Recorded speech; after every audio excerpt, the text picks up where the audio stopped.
Hello my dear student, welcome back to another video current electricity class 12 का lecture number 6।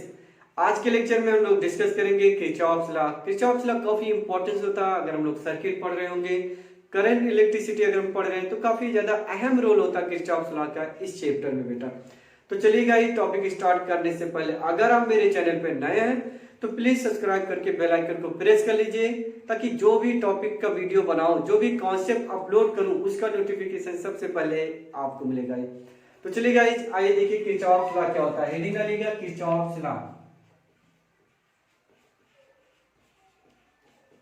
Kirchhoff's law, इन्होंने to law suggest किया। Kirchhoff's के दो law होते हैं। फर्स्ट लॉ देखिएगा, आप इसको लिख सकते हैं फर्स्ट लॉ। फर्स्ट लॉ को बेटा बोला जाता है नोड रूल। नोड रूल और इसी बोला जाता है जंक्शन रूल भी लिख सकते हो आप। क्या लिखोगे? जंक्शन रूल या जंक्शन लॉ, जो भी लिखना चाहो आप लिख सकते हो। तो फर्स्ट लॉ में इन्होंने क्या बोला? Incoming current equal to outgoing. इसका मतलब the algebraic sum of the total current at a point is equal to always zero. क्या बोला? The algebraic sum of the total current at a point is equal to always zero.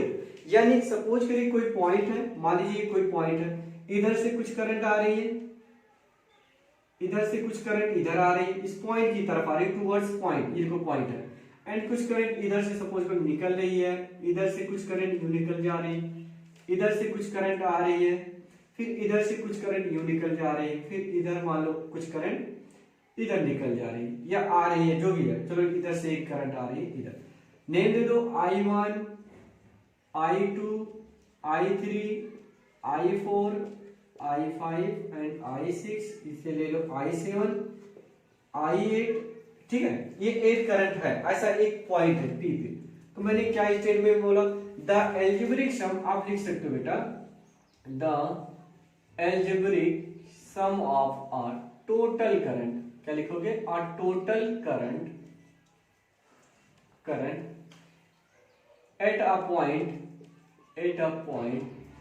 Is equal to zero, है ना। Algebraic sum of a total current at a point is equal to zero. अगर किसी point पे बात करें, देखो इधर से कुछ करंट आ रही फिर इससे निकल जा रही, तो यहाँ पे आप बात करो, अगर इनकमिंग करंट को यानी स्टेटमेंट में लिखना चाहो ऐसा लिख सकते हो, sigma I equal to zero, sigma I equal to zero algebraic sum. तो देखिए बेटा, I1 इनकमिंग है तो I1 को आप ले लो पॉजिटिव। अब आपके ऊपर डायरेक्शन है, अगर इनकमिंग को पॉजिटिव कंसीडर कर रहे हो तो आउटगोइंग को नेगेटिव लेना पड़ेगा। आउटगोइंग को आप पॉजिटिव ले रहे हो तो इनकमिंग को नेगेटिव लेना पड़ेगा। आपके ऊपर डिपेंड करता है आप किसको पॉजिटिव मान रहे हो, किसको नेगेटिव मान रहे हो बेटा। तो मैं क्या मान लिया, जो टूवर्ड्स पॉइंट आ रहे हैं उनको मैंने पॉजिटिव ले लिया, एंड जो अवे फ्रॉम पॉइंट है उन्हें हमने नेगेटिव कंसीडर कर लिया। तो देखो I1 पॉजिटिव है, I2 क्या लिखेंगे आपके अकॉर्डिंग? I2 पॉजिटिव लिखा जाएगा। I3 जा रही है तो नेगेटिव लिख लो I3। I4 टूवर्ड्स से पॉइंट है तो I4 लिख लो। I5 क्या लिखोगे? पॉजिटिव लिखोगे I5। चलो I6 जा रही है तो नेगेटिव लिखोगे I6। आप बताओ I7 नेगेटिव लिखोगे I7 और माइनस I8 भी लिखोगे। इक्वल टू क्या बोला गया? Equal to zero. Total algebraic sum of current is equal to always zero होगा, इनका एल्जेब्रिक सम। तो देखो बेटा 8 करंट थी, तो देखो पॉजिटिव वाले को एक साइड ले लो, I1 plus I2 plus I4 plus I5, बाकी तो कुछ नहीं है ना, उधर ले जाओ I3, I6, I7, I8। देखो बेटा आप ये लिखा जा सकता है। अब एक बात बताओ मेरे को, I1, I2, I4 और I5 एक टूवर्ड्स पॉइंट है यानी इनकमिंग है, तो आप इसे लिख सकते हो बेटा I इनकमिंग इक्वल टू, अब बताओ ये आउट गोइंग नहीं है, इससे लिख सकते हो I आउट गोइंग। क्या लिखेंगे? Outgoing. तो ये बोल सकते हो incoming current equal to outgoing current. Incoming current equal to outgoing, because point का कोई शेप एंड साइज होता नहीं, पॉइंट एक स्मॉल पॉइंट होता है बेटा, तो वो अपने पास इलेक्ट्रॉन को रख पाएगा नहीं, आएगा जितना आएगा उधर से उतना वो चला जाएगा, यानी कंजर्वेशन ऑफ चार्ज भी बोल सकते हैं। ठीक है, कंजर्वेशन ऑफ चार्ज भी यहाँ बोला जा सकता है कि फर्स्ट लॉ डिपेंड्स है कंजर्वेशन ऑफ चार्ज पे। देखो जितनी आ रही बेटा इलेक्ट्रॉन आ रहे उतने के उतने चले जा रहे हैं, पॉइंट भी बचा ही नहीं रहा है ना, पॉइंट अपने पास बचा के रखेगा नहीं, जितनी आएगी उतना दे देगा। इनकमिंग इक्वल टू आउटगोइंग, ये आ जाएगा फर्स्ट लॉ भी ये बोला जाए। तो एक एग्जांपल इस पे करा दूं छोटा छोटा ताकि क्लियर हो जाए, इसको अच्छे से आप नोट करिए। ठीक है, देन मैं एक क्वेश्चन देता हूं, आप करके दिखाओ मेरे को, नोट करिए इसको। आइए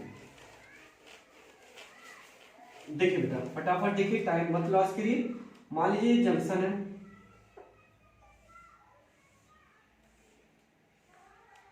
बस इतने से आप समझ जाओगे, इतना क्लियर हो जाएगा। सपोज करो इधर से आ रही 20 एम्पियर की करंट, इधर से आ रही 10 एम्पियर की करंट, इधर जा रही बेटा 5 एम्पियर की करंट और इधर से आ रही 5 एम्पियर की करंट। क्वेश्चन यहाँ पे I1 अननोन रख दिया, इधर से आ रही बेटा 30 एम्पियर की करंट और इधर जा रही 20 एम्पियर की करंट। तो क्वेश्चन पूछा जा रहा है आपसे I2, तो आपसे यहाँ पे पूछा जा रहा है I1 इक्वल टू क्या होगा एंड I2 इक्वल टू होगा।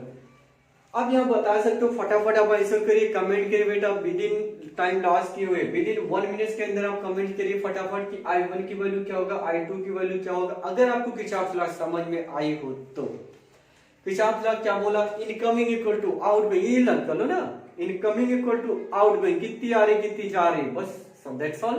देखो मैं आपको बता रहा हूं, या आप कर लिए होंगे, आप कमेंट कर दीजिए मेरा आंसर इतना आ रहा, मेरे करने से पहले आप कमेंट करिए बेटा, फटाफट करिए। देखिए आप क्या बोलोगे, देखिए इस पॉइंट पे पॉइंट पे फोकस, कितनी करंट आ रही, 20 आ रही, इधर से कितनी आ रही 10 आ रही है, इधर से कितनी आ रही 5 आ रही, तो 20 प्लस 10 हो गया 30 और 5 और आ रही इधर तो हो गया 35, और कितना निकल जा रहा है इधर से, 5 इधर से निकल के चली जा रही है, तो 35 तो आ रहे, 5 निकल जा रही, जो बचेगा इधर से तो पास हो जाएगा। तो I1 की वैल्यू कितनी हो जाएगा 30, ये 30 एम्पियर की करंट आ रही होगी I1, यानी I1 की वैल्यू आ गई बेटा 30 एम्पियर। अब देखो इस पॉइंट पे आप फोकस करो, यानी इधर से करंट आ रही 30 एम्पियर की करंट, इधर से आ रही 30 एम्पियर की करंट, इधर से भी आ रही 30 एम्पियर की करंट, एंड इधर से भी आ रही 30 एम्पियर की करंट, और इधर से निकल जा रही 20 एम्पियर करंट निकल जा रही है। तो 30 प्लस 30 हो जाए 60 एम्पियर तो आ रही है, लेकिन 20 इधर से पास होकर चली जा रही, कोई अलग पाथ होगा सर्किट का, उधर से 20 चले जा रहे, तो बाकी जो रिमेनिंग होगा इधर ही से तो पास हो जाएगा, कितना बच जाएगा 40 एम्पियर। तो I2 की वैल्यू आ जाएगी 40 एम्पियर। तो I think Kirchhoff first law में कोई दिक्कत आनी नहीं चाहिए आपको, इजीली आप कर सकते हो। क्या लगाना है रूल, सिंपल सा, incoming equal to outgoing current, incoming current equal to outgoing, that solve हो जाएगा आपको। कोई भी कॉम्प्लिकेटेड क्वेश्चन रहेगा आप इसी वे को लगाओ, आप इजीली सॉल्व कर सकते हो बेटा। आइए किरचॉफ सेकंड लॉ, चलो देखो सेकंड रूल आप देखेंगे, सेकेंड रूल जिसे आप बोलते हो बेटा KVL, क्या बोलोगे KVL, किरचॉफ्स वोल्टेज लॉ, काफी इस नेम से फेमस है KVL, किरचॉफ्स वोल्टेज लॉ, काफी इंपॉर्टेंस बेटा किरचॉफ वोल्टेज लॉ। ये किस पे बेस्ड होती है, कंजर्वेशन ऑफ, बोलो एनर्जी, किस पे होगा, कंजर्वेशन ऑफ एनर्जी लिख सकते हो, जो सेकेंड लॉ होता है based on conservation of energy. आइए मैं सर्किट बनाऊं, अपनी तरह से बना सकते हो आप, कैसे भी बनाओ, बट रूल को समझ में आना चाहिए किरचॉफ लॉ। आइए मैं कॉम्प्लिकेटेड बनाता हूँ, कॉम्प्लिकेटेड का थोड़ा स्टैंडर्ड बनाऊंगा ताकि आपको अच्छे से समझ में आए। मान लो सेल ले लिया, ऐसे सेल भी कंसीडर कर सकते हो, कोई दिक्कत नहीं।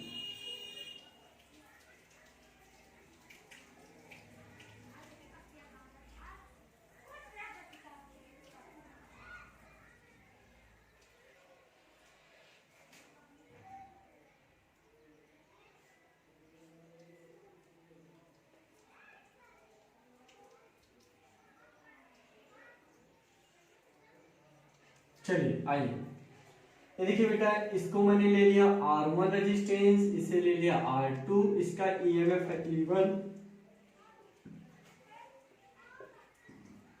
E1, E2 एंड E3, इसका रेजिस्टेंस ले लिया R3, R4 एंड R5। इसमें करंट जो आ रही I1 मान लिया, इधर करंट आ रही बेटा I2, क्योंकि देखो डिफरेंट तो होना ही है, सर्किट ही वैसा। देखो यहाँ पे कुछ जंक्शन है बेटा, इधर से कुछ करंट आ रही है, कुछ इधर से आ रही होगी, तो कुछ ही तो इधर से जा पाएगी, वो तो टोटल नहीं आ पाएगी। इधर से I1 आ रही है, इधर से कुछ आ रही होगी, इधर से कुछ आ रही होगी, या कुछ जा रही होगी, तो बचेगा जो I2 ने दे दिया, पता नहीं कितना I2 बोला मैंने। इधर जो करंट आ रही है इसे बोल दिया I3 बोला, एंड इधर से आ रही करंट मैंने बोल दिया I4। करंट की डायरेक्शन आप ऐसे भी ले सकते हो, कोई मैटर नहीं करेगा, ले लो आपकी मर्जी। I3 को मैंने इधर लिया, आप इधर भी ले सकते हो, कोई दिक्कत नहीं बेटा, ठीक है, मैंने इधर ही ले लिया। बाकी तो सभी समझ में आ रहा होगा, positive negative terminal, positive negative, positive negative. कोई सेल है, एक एनोड होता है, एक कैथोड होता है, ठीक है। चलो ठीक है, नेम दे दो आप अच्छे से, इसको दे दो A, इसे बोल दिया आपने B, इस यहाँ पे एक पॉइंट है C, इसे D बोल दो ठीक है, सॉरी D, और इस पॉइंट को आप बोल दो E, इस पॉइंट को आप बोल दो F, सॉरी G, इसे H और फिर A। आइए किरचॉफ लॉ लगाते हैं हम लोग, ठीक है। अभी बहुत आसान तरीके से भी सिखाऊंगा, एक तो ये भी मेरे लिए बहुत आसान होता, आपके लिए भी आसान, आपके लिए मैं ऐसा काम कर रहा हूँ, ABCD नंबरिंग कर रहा हूँ, नहीं तो एक मैं लूप में बना सकता हूँ। सपोज करें यहाँ देखिए KVL में पाथ पे बहुत ज्यादा पाथ का रोल होता है। आप क्लॉकवाइज घूम रहे हो या एंटी क्लॉकवाइज घूम रहे हो, पाथ का इंपॉर्टेंस बहुत ज्यादा हो रहा है, ठीक है। एक सेंस में घूमना पड़ता है हम लोग को, अभी पाथ पे डिपेंड करे, यानी क्लॉकवाइज घूम रहे हो, एंटी क्लॉकवाइज मैटर करता है। तो देखो A का पोटेंशियल, तो आपने लिखा A का पोटेंशियल, ठीक है। करंट की डायरेक्शन में जा रहे हो तो पोटेंशियल क्या करेगा, ड्रॉप करेगा, तो कितना करेगा, -I1 R1।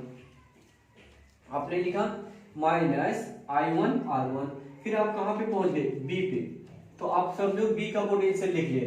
तो पोटेंशियल डिफरेंस आप लिख सकते हो कहां का, BA minus BB equal to I1 R1, ऐसा लिख सकते हो।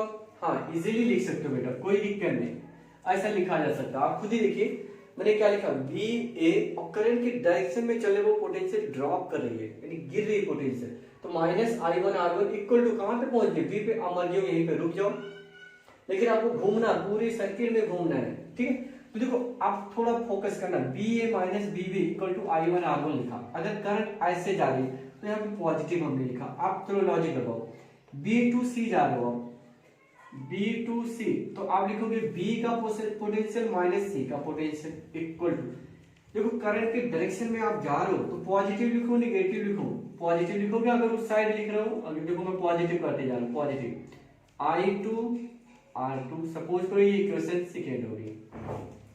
फिर देखो आप C से कहां जा रहे हो, D पे। अब एक बात ध्यान देना बेटा, आप हायर टू कहां जा रहे हो, लोअर, हायर से लोअर जा रहे हो, हायर पोटेंशियल से लोअर पोटेंशियल जा रहे हो, यानी BC माइनस BD जा रहे हो, इनके भी हायर टू लोअर जा रहे हो। जब भी हायर टू लोअर जाएंगे तो निगेटिव लिखोगे, ये थर्ड हो गई आपकी, हायर टू लोअर जा रहे हो, देखो हायर पोटेंशियल से लोअर जा रहे हो तो निगेटिव लिखोगे आप। फिर देखो D से E में आ जाओगे, पोटेंशियल D फिर E, आओ बताओ, करंट इधर ही जा रही है तो आप लिख सकते हो प्लस I3 R3, लिखेंगे ना, करंट I3 R3।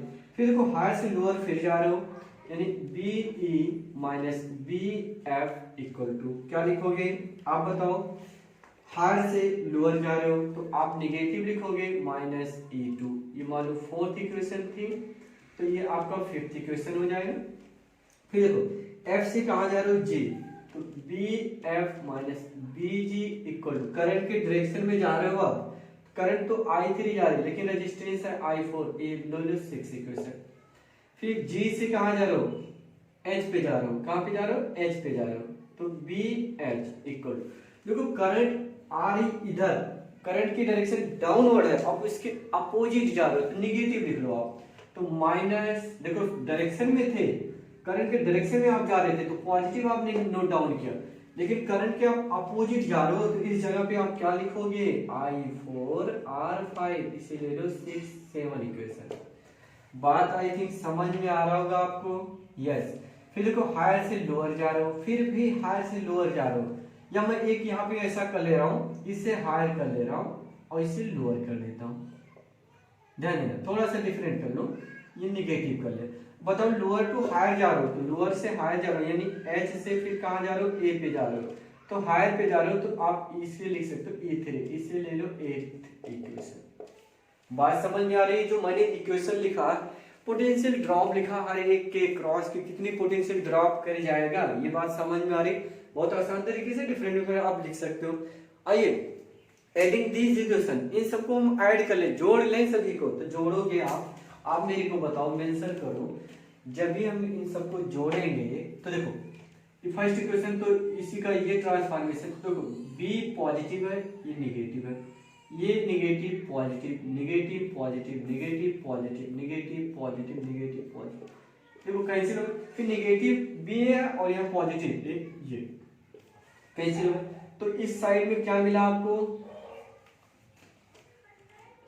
0, बाकी ये मिला, ये मिला। तो देखो सेकेंड लास्ट ये हम स्टेटमेंट में लिखना चाहें, the algebraic sum of potential difference across any closed loop is equal to always 0। The algebraic sum of potential drop any closed loop is equal to 0, ऐसा भी लिख सकते हैं।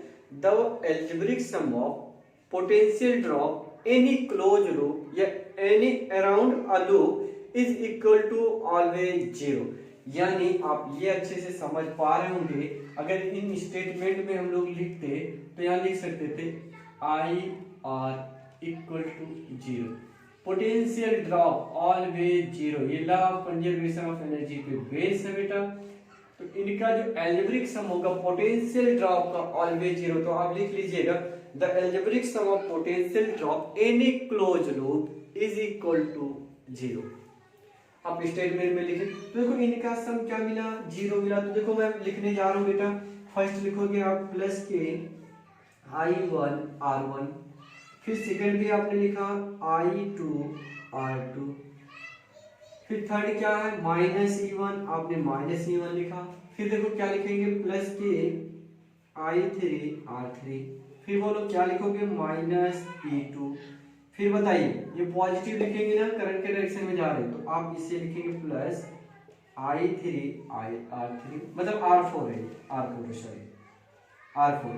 फिर बताओ यहाँ पे आगे आप ये लिखोगे माइनस I4 R5, फिर E3 इक्वल टू क्या लिखा आपने, ये थोड़ा छोटा मैं बना रखा हूँ, इक्वल टू यहाँ पे क्या लिखा 0 लिखा। ये बात समझ में आ रही?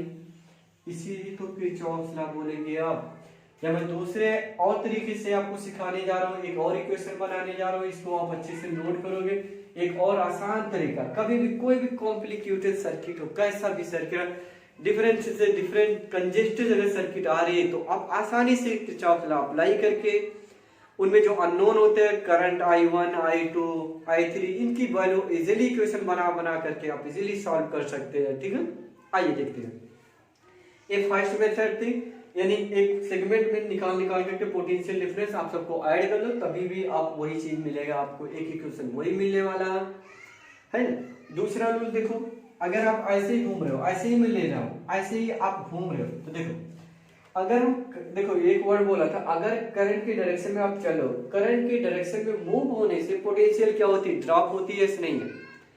करंट की डायरेक्शन चलने में वो पोटेंशियल ड्रॉप होती है। जैसे यहाँ 80 थी, करंट इधर जा रही है, आप यहाँ 80 थी तो आप थोड़ा आगे चेक करोगे तो हो सके आपको 70 ही मिले, 50 ही मिले, 40 ही मिले, पोटेंशियल ड्रॉप कर रही है, कम होती जा रही है।